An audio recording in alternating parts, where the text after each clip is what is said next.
Voilà, bonjour, bonsoir, Nabalandinho au Balandaka Bicho chez Inès NM officiel. J'espère que vous allez bien. De mon côté, Nazape Kitoko la famille.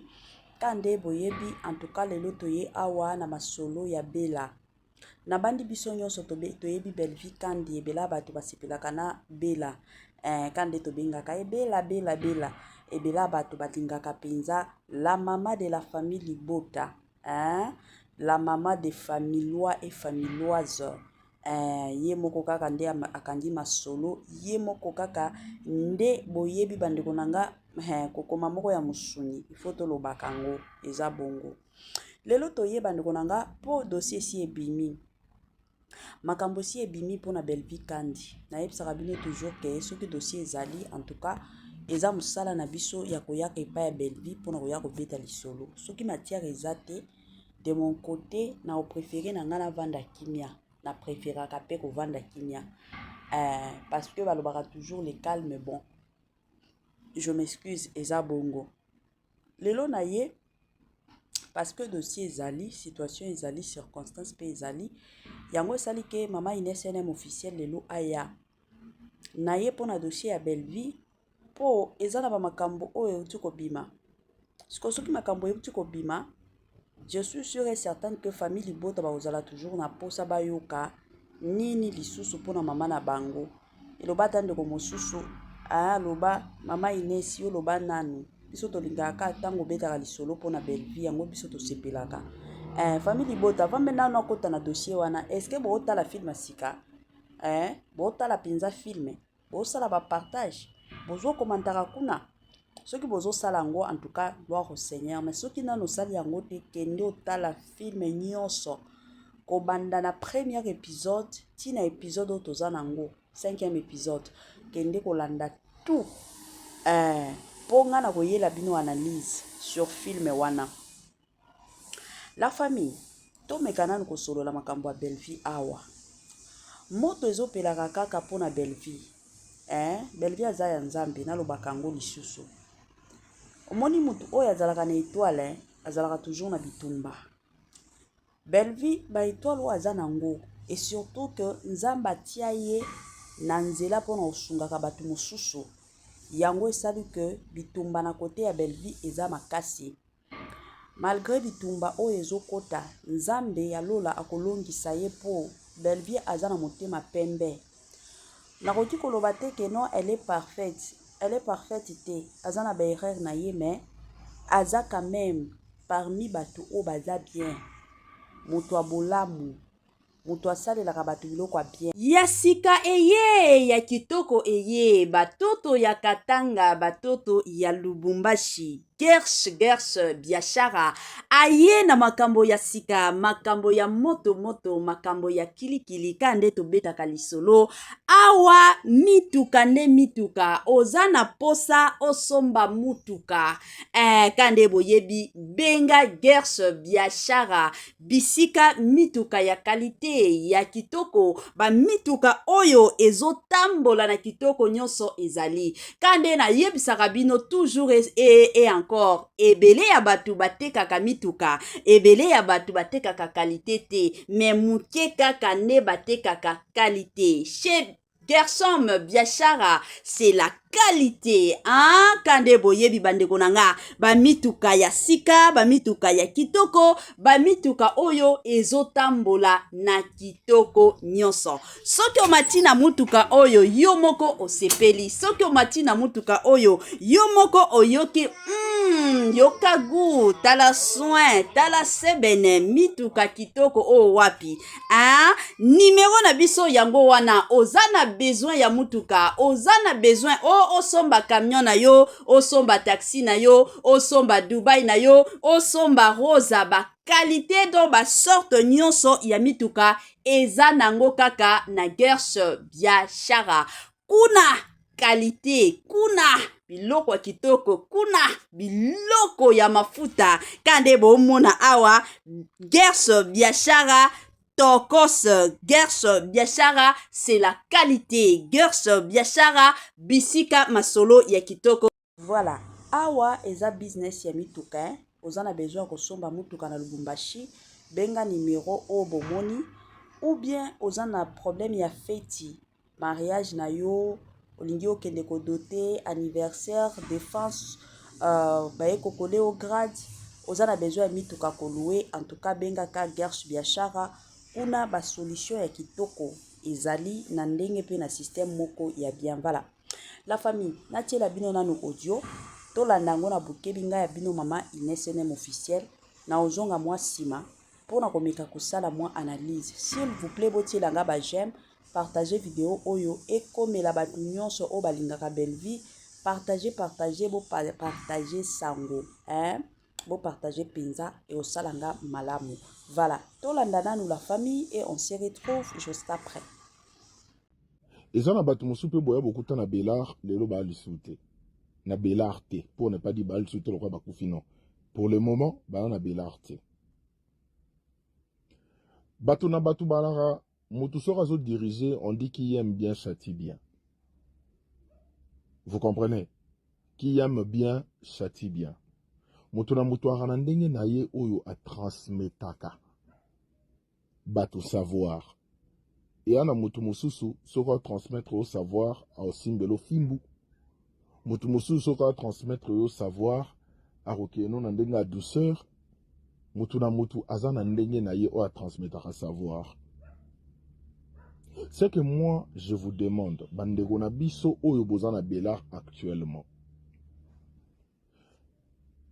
Tokolinga te ke lobi nzamba kosala makambo na ndenge na ye. Quelques-uns ou quelques-unes parmi vous, bazu ba en vol na bango, toyoki sous témoignage à ma baie sur Bellevue. En tout cas, je dois le dire. Je dois le dire pour boyebi ngande na kendara. Moi, je suis quelqu'un de véridique. Tolingate ke toyoki lisusu témoignage moro boye sur Bellevue. Du genre, elle nous maltraitait, elle nous criait dessus, elle nous rabaissait. Pour la minute au bozana, mutu a se plaindre na ngwazate. Ce que za bongo to ya bongo te, mutu a se plaindre na ngwazate. Pourquoi mutu a se plaindre na ngwazate? Parce que la minute est normal, non? La minute où ce qui se passe là-bas est normal.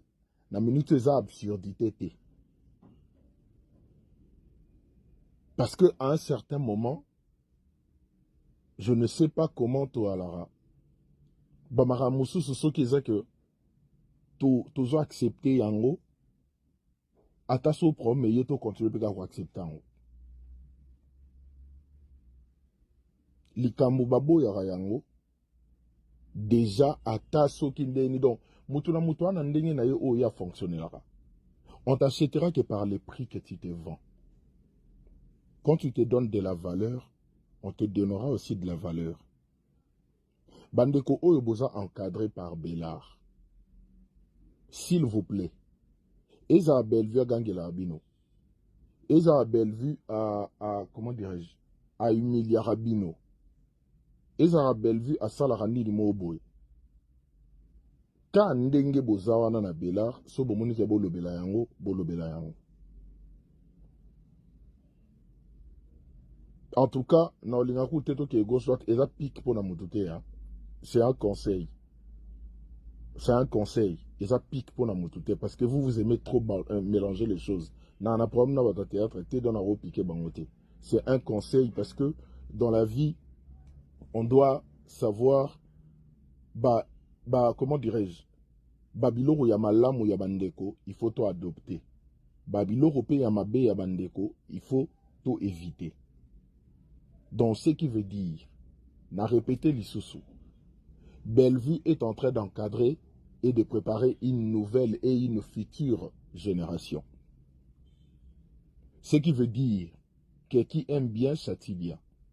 Mutu na mutu ana ndenge na ye oyo a transmettre à mutu connaissance ou savoir.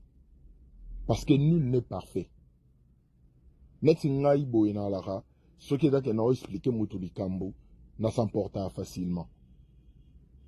Parce que je me dis que Moutundenga l'a expliqué, il faut comprendre. Ce qu'on va comprendre, et ça l'a rendu et pété un banner. Mais or, il y a certaines personnes, Pézalara, Soko la kisa mutu likambo, to expliquer likambo. O memela yango na angle moko boye. Ou ezaka mutu o comprendre yango facilement. Mais netinga, de quoi on aura déjà assez intimidant. Donc ezala ka expliquer mutu likambo mais azon de azana robanga. Skoko banga wana ils ont empêché ye. Alors on dit mara comprendre mais so tie devant les faits a koko sala yango te parce que abandon di maka po yo bando bangisa ye. Mutu la mutu ana ndengini.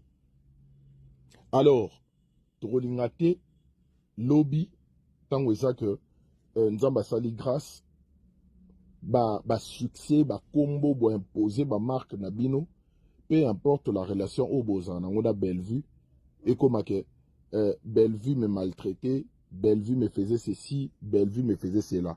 Et cela vaut pour tout le monde. Même na bande surtout au bas en cadre rabat. Oh, que eza Bellevue, eza bande mususu. Vous tout le temps retomber dans la vidéo parce qu'on n'a pas besoin de tout ça. Nous, on n'a pas besoin des anges. Toi, on a besoin d'anges. Tous on a besoin d'anges. Oh, ange mobo et belle vie. Toi, on a besoin d'été. Oh, ange mobo et kingani. Toi, on a besoin d'été. Baza batou, bana ba défaut, bana ba qualité. Comme tout le monde. Moi, mon souci, et but et à la raquette, on doit plus se brandir les côtés positifs des gens. Parce que surtout aux humains, être humain, tout andi et ouana, tout comme au tala ba défaut na ba qualité nae, vous verrez de vous-même que ba qualité et les kaka ba défaut ne belé. Ils ont des mots na batu ya mokili. Donc aux alaka ouana batu msu balinga ro msu balinga rote. Mais yo mo peso bandi au calculer bo ando au salaka no estimation, vous verrez que batu o yo balinga abiso, baleka ba o balinga abiso te ne belé. Vous comprenez un peu? Et c'est là où moi je suis. Ça vaut pour tout le monde. J'ai bien dit, non, lancer les motos piquetés parce que Bobby a lancé la moto piqueté. C'est un conseil qui concerne tous les artistes. Et bien, je m'adresse à l'artiste Oyo, Bandero Biso, Oyo, Baye Sika après Biso. Bandero Biso, Oyo, Baye Sika après Biso. Parce que Moutou Oyo, Azuyo Oyebi Boulote, Aola Kiso Boulo, a Moniso na miso Batu. Le quoi est que Nanou Batu Bayeba Kiote. En même temps, c'est une personne où est que Ana Ndengine Oya Memela Kio. Ce qui Moutou Ana Ozo le quoi moi nanaye. Donc dis-toi que moi nanandaku, Badorlo Takekate. Moi nanandaku Badorlo Takekate. Moi nanandaku bagangelake babendage matoyi basalage marambo bako salaye po azamwana mais la sarate ke bayiniye. Alors ce qui veut dire ton Nzambe a offert briller étoile na yo et que ekeinde nini soki ekeinde nini bamara mususu il faut les éviter. Vous comprenez? Ya sika eye, ya kitoko eye, batoto ya Katanga, batoto ya Lubumbashi. Gersh biashara aye na makambo ya sika, makambo ya moto, makambo ya kilikili kande to beta kalisolo awa mituka nde mituka ozana posa osomba mutuka kande boyebi benga Gersh biashara bisika mituka ya kalite ya kitoko ba mituka oyo ezotambola na kitoko nyonso ezali kande na yebisaka bino toujours et encore ebele ya batu batekaka mituka ebele ya batu batekaka kalite te mais muke kaka nde batekaka kalite chez Gershom biashara c'est la qualité kande boyebi bandeko nanga ba mituka ya sika ba mituka ya kitoko ba mituka oyo ezotambola na kitoko nyonso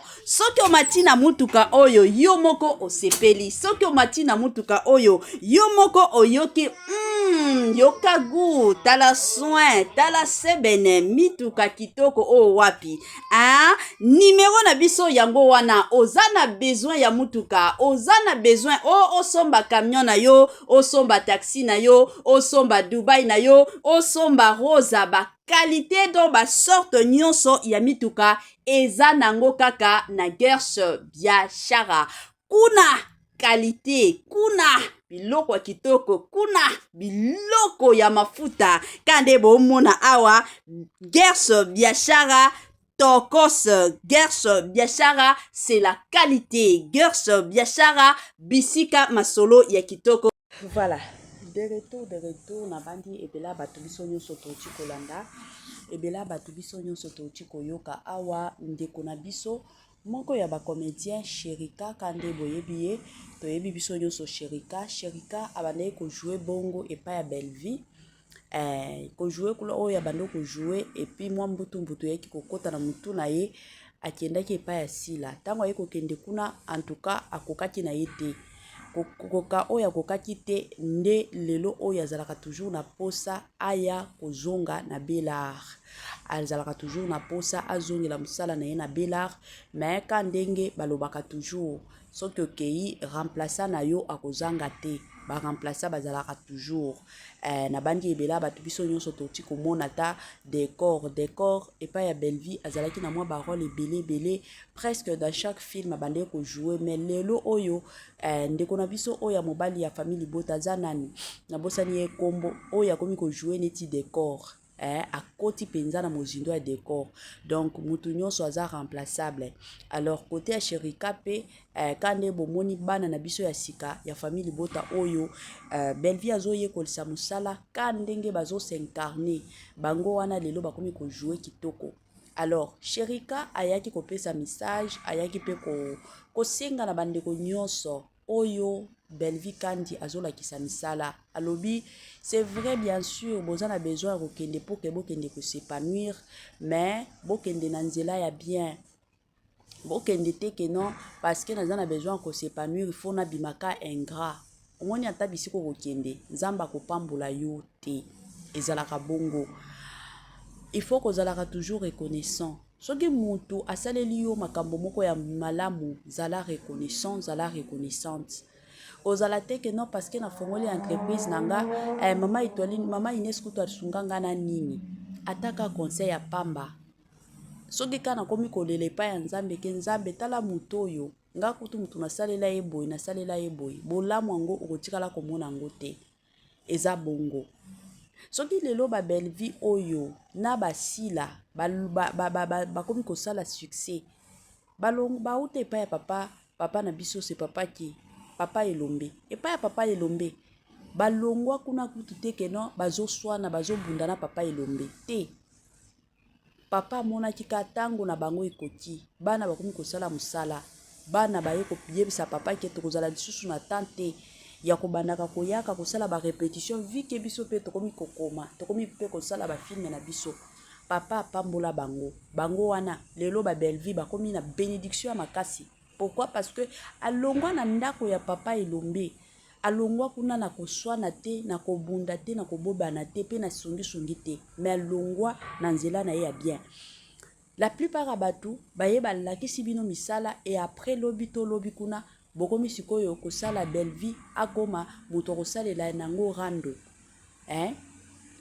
tala batu niti ka ba Jérémy Chabani mutu oyo moi j'avais suivi jour mosusu interview na ye azoloba akozalaka toujours reconnaissant epai ya Belleville soki lelo nakomi kokoma mwa film Belleville mutu alakisa biso toza na ba jour mosusu tobando sala ba répétition te mais au moins akobenga biso apesi biso ba papier na ba bic azolakisa biso ndenge nini bakomaka film. Imaginez lelo oyo ye Jérémy afongoli JS production na ye sikoyo kofongola ya ye oyo afongoli akomi sikoyo lelo abando bwakelaka Belleville ba jeton asalaka boye amataka akitaka toza kakawa a moins que soki mokili eza ya nzambe te mais soki mokili eza ya nzambe bolamu o Belleville asalela ye atakaka kolakisa yo film ndenge nini akokoma asalela yango en tout cas okokutanaka na nzambe na nzela na yo eza bongo. Babilo mosusu epesaka kanda soki lelo nalobelaka Jérémy po nalanda penza ba interview na ye nalanda ndenge Jérémy abanda epa ya Belleville soki eza na bato na mokili nyonso oyo bakoki kozalaka reconnaissant ntina ndenge azokendaka na toilette aza reconnaissant eza bato neti ba Jérémie. Jérémie aza motu moko oyo akoki kosala belle vie oyo ata mabe te na oyo etali makambo ya filme. Aza motu moko te. Et d'ailleurs aza motu moko oyo malgré koswana malgré nini alingaki atiaki mobali na ye mopanzi. Alobi mwana mwasi oyo soki lelo nazomata, c'est parce que cette femme m'a soutenu, cette femme m'a aidé, cette femme m'a formé. Mais lelo oyo abalukaki akendaki epai ya Sila. O Sila tikala ta kovandisa ye te, koyebisa ye ke non zwa biki bakomaka boye te, atikala kolakisa ye te. Mais lelo oyo Jérémie nde akoma Belle-Vie kandi nde akoma ennemi na ye. Je suis sûr que est certain que la plupart des comédiens bauti kolanda message ya ndeko konabino Sherika makambo alobi. En tout cas ezala makambo moko eya kofongola bino mémoire, ezala makambo moko pe eya kote ya bino. Parce que nzamba pambolaka ba ingrate, nzamba pambolaka ba orgueilleux te, nzamba pambolaka batu o baza na sens ya reconnaissance. Soki oza na sens ya reconnaissance oyebi ko reconnaître pe bandeko mosusu ke non bolamu oyo soki lelo nazolia lipa c'est parce que nga ona osala na YouTube eza na ndeko moko oyo asunganga na makambo ya YouTube ti lelo nazalaka toujours reconnaissante envers ndeko wana. Ata soki lelo oyo ekomi ke non bakomi kotia ye na miniature rando ebandi nga na ye rando ebandi